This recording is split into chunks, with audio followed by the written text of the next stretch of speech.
কিছু কিছু মেয়ে দেখবেন বোরকাও পরে, স্কুলে, কলেজে, ইউনিভার্সিটিতে বোরকাওয়ালি মেয়েরা পুরুষদের সঙ্গে সুন্দর করে গায়ে গা, হাতে হাত মিলিয়ে চলতে থাকে।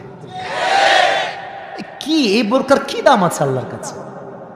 Show off. এটা কি অফ? Show off. কিছু কিছু মেয়ে তো ভাই বোরকাটা পরেই পার্কে গিয়ে প্রেম করার জন্য। এটা ঠিক না। শুধু বোরকা পরলেই হবে না, you have to avoid the free mixing. কোনো নারী যদি চেহারা ঢাকে, হাত ঢাকে, মুখ ঢাকে, চোখ ঢাকে, আর সেই নারী যদি পুরুষদের সঙ্গে অবাধে চলামেশা করে, আল্লাহর কসম এই পর্দার দাম আল্লাহর কাছে চানা পয়সাও হতে পারে না।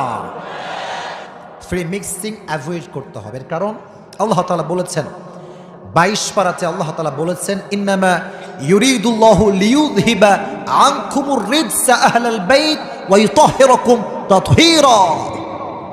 আল্লাহ তাআলা বলেছেন আমি পর্দা কেন দিয়েছি? আল্লাহ বলছেন আমি পর্দা দিয়েছি এই জন্য যাতে নারীরা পুত পবিত্রা থাকতে পারে। সুবহানাল্লাহ পড়ে।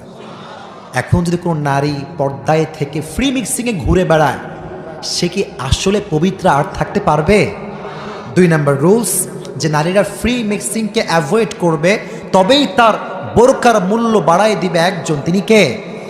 Number 3, they have to protect their voice from গায়রে মাহরাম মেল।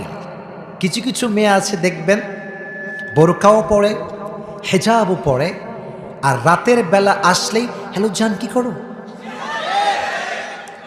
আছে না নাই? কিন্তু সেই মেয়েটা কিন্তু খুব ভালো, বোরকাও পরে, হাত মোজাও পরে, কিন্তু রাত আসলে হ্যালো হ্যালো জান জান করে। এই বোরকার কোনো দাম আল্লাহর কাছে আছে?